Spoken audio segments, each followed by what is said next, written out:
Hello my lovely viewers, welcome back to my channel life with Sanjukta. আর আজ আমি চলে এসেছি তোমাদের জন্য আরও একটা নতুন ভিডিও নিয়ে। এই দিনটা ছিল সরস্বতী পুজোর দিন, আর তাই আমি তোমাদের সঙ্গে শেয়ার করব এই দিন আমরা বাড়িতে কিভাবে পুজোর আয়োজন করলাম আর পুজোর পরে কি কি রান্না করলাম। তো সরস্বতী পুজো নিয়ে তো সবারই ছোট থেকে একটা আলাদাই এক্সাইটমেন্ট থাকে, আর সেম আমারও ছিল। কিন্তু বয়সের সঙ্গে আর সময়ের সঙ্গে সেই এক্সাইটমেন্টটা অনেকটাই কমে গেলেও ভগবানের প্রতি ভালোবাসা আর ভক্তি এই দুটো কিন্তু রয়েই যায়।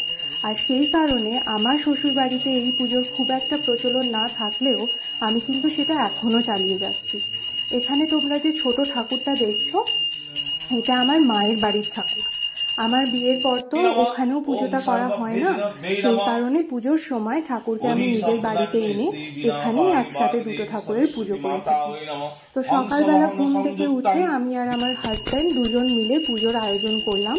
তারপরে একে একে মা, বাবা, আমার হাজব্যান্ডের একজন ফ্রেন্ড, আর তারপরে এসে গেল ঠাকুরমশাই এসে পুজো করলেন। আমরা সবাই মিলে অঞ্জলি দিলাম, প্রসাদ খেলাম, আর এভাবেই ওই দিনটার পুজো সম্পূর্ণ হলো। এরপরে তো আসে রান্নার পালা। তো কি রান্না করেছিলাম একবার দেখিয়ে দিই। প্রথমেই বিভিন্ন রকম সবজি তোমাদের ইচ্ছা মতো তোমরা কেটে নেবে, আর পনিরটাকে টুকরো করে নেবে, আর এই সবজিগুলোকে কিন্তু ফ্রাই করে নিতে হবে। তারপরে একটা মিক্সারে পেঁয়াজ, কাঁচা লঙ্কা, টমেটো, আদা এই সমস্তটাকে একসাথে খুব ভালো করে একটা মিক্স তৈরি করে নেবে। নেওয়ার পরে কড়াইতে তেল গরম করতে হবে, আর তেল গরম করে তার মধ্যে কুচনো গাজর আর বিনস ভালো করে ভেজে নেবে। তোমরা চাইলে কিছু এক্সট্রা ভেজিটেবলস অ্যাড করতেই পারো, অনেকে এর মধ্যেও পনির অ্যাড করে, তোমরা সেটাও করতে পারো। করার পরে তার মধ্যে একটু কাজু আর কিশমিশ দিয়ে ভালো করে নেড়ে নিতে হবে, আর নেড়ে নেওয়ার সাথে সাথেই এর মধ্যে দিয়ে দিতে হবে ভাত। তো এই যে তোমরা ভাতটা বানাবে, এটা কিন্তু একদমই গলিয়ে ফেলবে না আর পুরোটা কুক করবে না, একটু লেস কুকড রাইস থাকবে, আর সেটা ইউজ করবে, কারণ এটাকে ভাজতে ভাজতে রাইসটা দেখবে একদম ঝুরঝুরে আর ভালো হয়ে গেছে। তো এটাকে মিক্স করে নেওয়ার পরে আগেন একটা পাউডার তৈরি করতে হবে।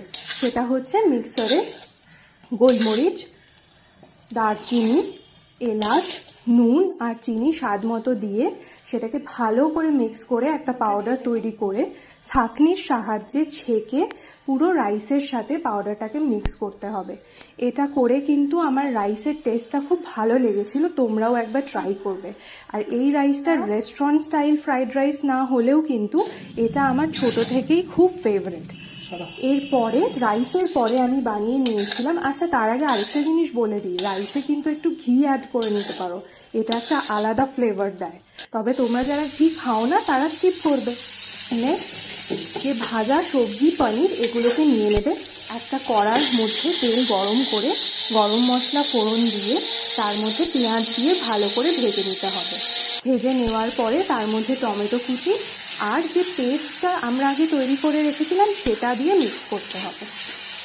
মিক্স করার পরে এর মধ্যে একে একে লঙ্কা, অল্প একটু চিনি দেবে, লঙ্কার গুঁড়ো দেবে, কাশ্মীরি লঙ্কার গুঁড়ো দেবে, হলুদ দেবে, নুন দেবে, আরও দেবে হচ্ছে জিরে গুঁড়ো, ধনে গুঁড়ো।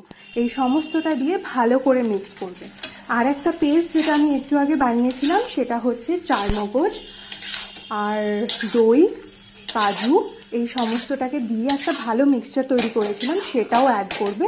অ্যাড করে সমস্তটার সঙ্গে ভেজে রাখা পনির আর ভেজে রাখা সবজিগুলোকে ভালো করে মিক্স করতে হবে।